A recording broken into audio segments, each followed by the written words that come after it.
오늘 말씀은 히스기야는 아수르의 산헤립에게 항복을 요구받는 편지 한 통을 받게 됩니다. 그 편지에는 하나님과 이스라엘을 조롱하고 협박하는 내용입니다.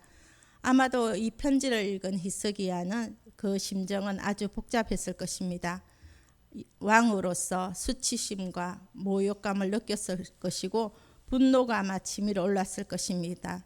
또 마음 한편에서는 두려움 가운데 아무것도 할 수 없는 자신의 무기력함을 접하게 되고 또한 깊은 절망과 좌절을 느꼈을 것입니다. 그러나 히스기야 왕은 그의 시선을 절망적인 상황과 그 무기력한 자신에게 머물게 하지 않았습니다. 그는 이스라엘의 구원자이자 소망 되시는 하나님께 그의 시선을 돌리게 됩니다. 14절에서 19절입니다. 히스기야가 사자의 손에서 편지를 받아보고 여호와의 성전에 올라가서 히스기야가 그 편지를 여호와 앞에 펴놓고 그 앞에서 히스기야가 기도하여 이르되 그룹들 위에 계신 이스라엘의 하나님 여호와여 주는 천하만국의 홀로 하나님이시라. 주께서 천지를 만드셨나이다. 여호와여 귀를 기울여 들으소서. 여호와의 눈을 떠서 보시옵소서. 산헤립이 살아계신 하나님을 비방하러 보낸 말을 들으시옵소서. 히스기야는 아수르의 손에서 이스라엘을 건져낼 능력이 전혀 없습니다. 그는 절박한 마음으로 이스라엘의 힘과 능력이 되시는 하나님 앞으로 나갑니다.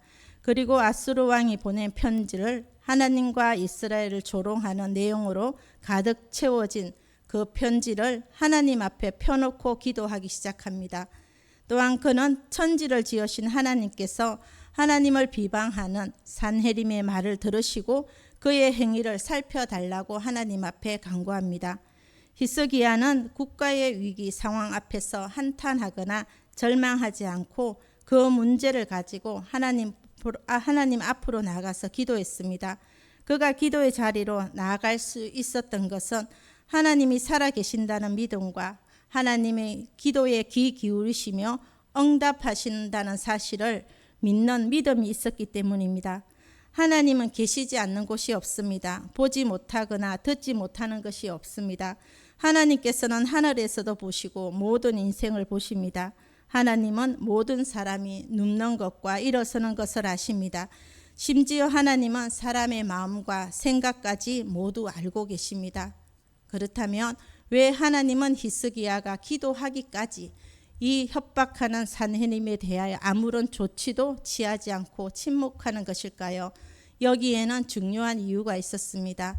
그것은 하나님께서는 성도의 기도를 통해서 일하시기 때문입니다.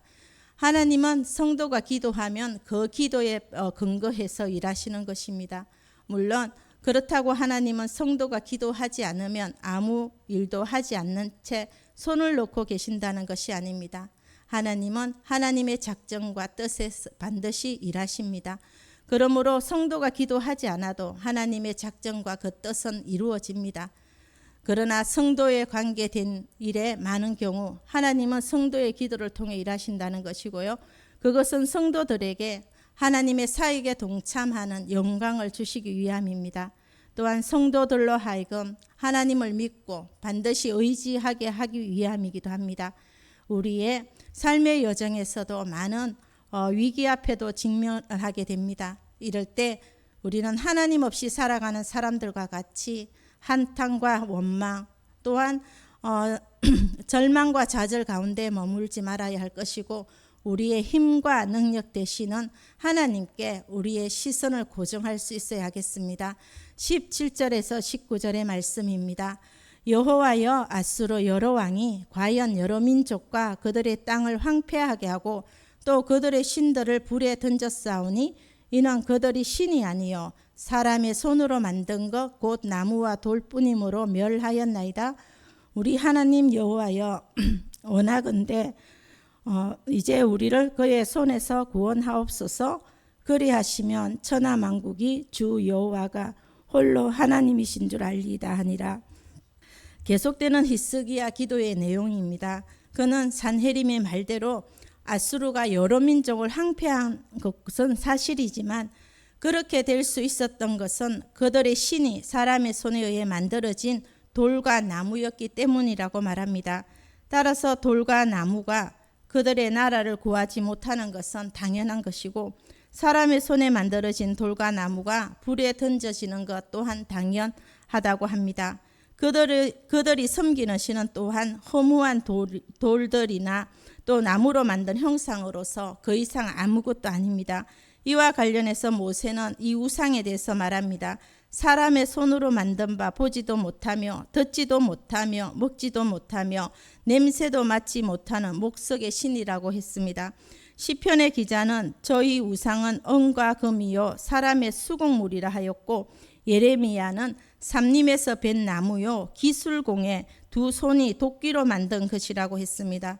그러므로 우상에게는 생명이 없습니다. 이어서 그는 하나님이 거짓 신이 아니기에 유다를 아수르의 손에서 구원하고 온 세계 가운데 하나님만이 유일하신 하나님으로 드러나기 원한다고 기도합니다. 산헤립은 하나님을 불에 던져진 거짓 신과 동일시했습니다. 더불어 자신의 능력이 하나님의 능력보다 훨씬 우월하다고 주장하고 있습니다. 히스기야는 이와 같은 아수르의 왕 산헤립의 교만에 근거하여서 하나님의 심판을 강구하고 하나님만이 참 신이심을 드러내달라고 기도한 것입니다. 20절과 22절입니다.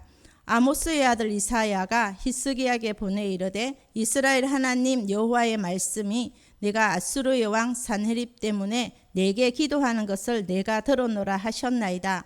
여호와께서 아수르 왕에게 대하여 이같이 말씀하시기를 처녀의 딸 시온이 너를 멸시하며 너를 비웃으며 딸 예루살렘이 너를 향하여 머리를 흔들었느니라.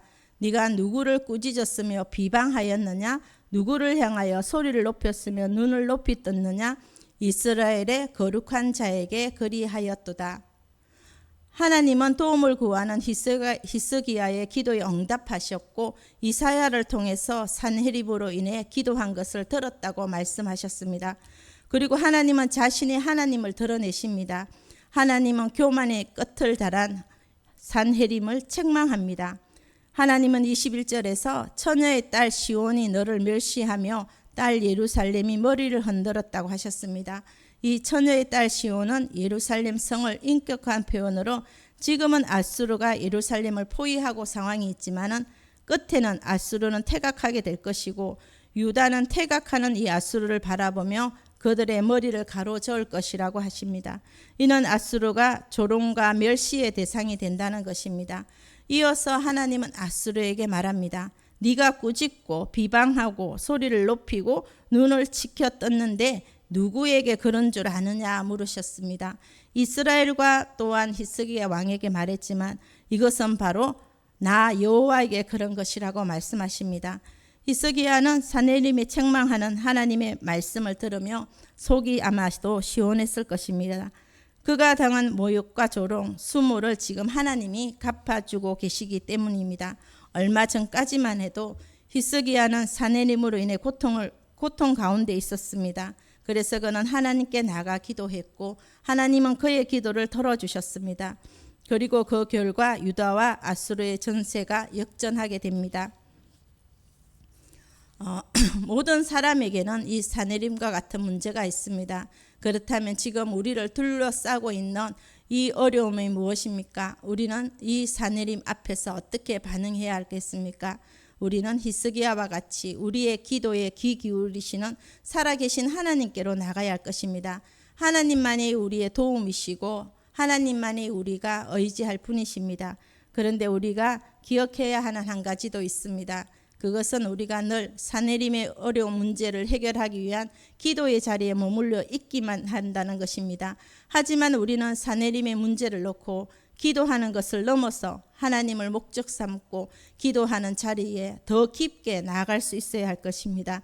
하나님을 목적 삼고 하나님 자체를 구하는 길은 기도의 자리로 나가며 또한 산헤립 때문에 발생하는 문제들은 자연스럽게 정리될 것입니다.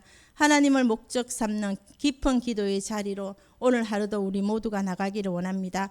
23절에서 24절의 말씀입니다.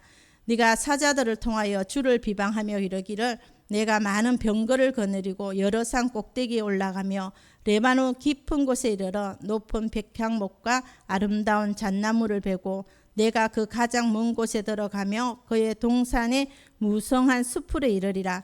내가 땅을 파서 이방의 물을 마셨고 나의 발바닥으로 애굽의 모든 강들을 말렸노라 하였더라. 하나님은 이 사느림이 히스기야와 유다를 조롱하는 것이 하나님 자신을 비방하는 것이라고 하셨습니다. 그리고 산헤림의 교만에 대해서 책망하셨습니다. 산헤림은 병거가 산 꼭대기에 올라가는 일이 어려운 일인지 알면서도 막강한 군사력을 앞세워 불가능을 가능하게 하겠다고 하며 자신의 위엄을 자랑했습니다. 또한 백향목과 잣나무를 베고 가장 먼 곳까지 들어간다고 말합니다. 이것은 팔레스타인 지역의 번영과 영광을 모두 자르고 자신이 승리할 것이고 안전하다고 여겨지는 곳일지라도 들어가서 점령할 수 있다는 극도의 교만함을 드러낸 것입니다. 더 나아가 자신의 군사력으로 애굽의 모든 강을 말렸다고 말합니다. 하나님은 그의 말을 통해서 그의 교만이 어느 정도였는지 드러내신 것입니다. 25절입니다. 네가 듣지 못하였느냐? 이 일이 태초부터 내가 행하였고 옛날부터 정한 바라. 이제 내가 이루어 너로 견고한 성들을 멸하여 무너진 돌무더기가 되게 하리라. 하나님은 산헤림의 교만함을 들추어내신 후 그에게 내가 듣지 못하였냐라고 물으십니다. 그리고 산헤림이 자랑했던 그 모든 일은 태초부터 하나님의 계획 아래 진행된 일이었다고 말씀하십니다. 이것은 역사를 주관하고 이끌어가는 것이 아수르의 산헤림이 아니라 창조주 하나님이라는 사실을 드러내시는 것입니다. 사실 산헤림은 하나님께서 죄악과 우상 숭배에 빠진 여러 민족과 나라들을 심판하기 위한 도구로 사용하신 것뿐이었습니다. 그런데 아수르의 산헤림은 이러한 사실도 모르고 자신의 능력으로 견고한 성들을 점령했다고 생각했고 마치 자신이 하나님인 것처럼 말하고 행동하는 어리석음을 저지른 것입니다. 산헤림은 세상 역사를 주관하고 모든 만물을 통치하시는 분이 하나님이라는 사실을 알지 못했습니다. 그래서 그는 자신에게 있는 능력이 자신의 것인 줄 알게 되었습니다. 그리고 자신에게 주어진 탁월한 능력을 사용하여서 수많은 민족을 짓밟았습니다. 우리는 교만한 이 산헤립과는 달라야 하겠습니다. 우리는 나에게 있는 생명과 시간, 건강과 물질, 재능, 그 외에 우리에게 허락된 모든 것이 하나님으로부터 온 것임을 기억해야 합니다. 이것을 기억할 때 우리는 산헤립과 같이 교만하게 되어 넘어지지 않을 것이고 하나님 앞에서 겸손히 행할 수 있게 될 것입니다. 27절에서 28절입니다.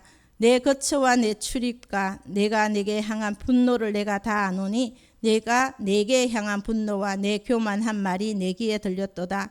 그러므로 내가 갈고리를 내 코에 깨고 재갈을 내 입에 물려 너로 오던 길로 끌어 돌이키리라 하셨나이다. 하나님을 알지 못하고 교만하게 행한 산헤립에게 하나님의 심판이 선언됩니다. 하나님은 산헤립에 대한 모든 것을 알고 계셨습니다. 특별히 그의 교만한 말도 듣고 계셨습니다. 하나님은 하나님 자신을 향해서 욕하고 조롱을 일삼는 산헤립에게 그의 코에는 갈고리를 깨고 입에는 재갈을 물리고 아수르로 돌아가게 될 것이라고 말씀하셨습니다. 이렇게 산헤립의 모든 것을 아셨던 하나님은 우리와 관련된 모든 것을 알고 계십니다. 우리는 하나님 앞에 서 있는 존재로 그 무엇도 숨길 수가 없습니다. 하나님은 우리의 생각과 말, 행동을 보고 들으시는 분입니다. 우리는 매 순간 하나님 앞에서 깊은 생각을 하고 또 한 번 다시 한번 깊게 말하고 행동할 수 있어야 할 것입니다. 산헤립은 하나님 앞에 교만으로 망하게 되었습니다. 히스기야는 하나님 앞에 겸손히 행함으로 하나님의 구원을 경험하게 되었습니다. 우리에게 이와 같은 절망적인 환경과 상황이 다가올 때 하나님을 위해 창문을 열고 겸손한 마음으로 주님의 그 구원을 잠잠히 바라보기를 원합니다.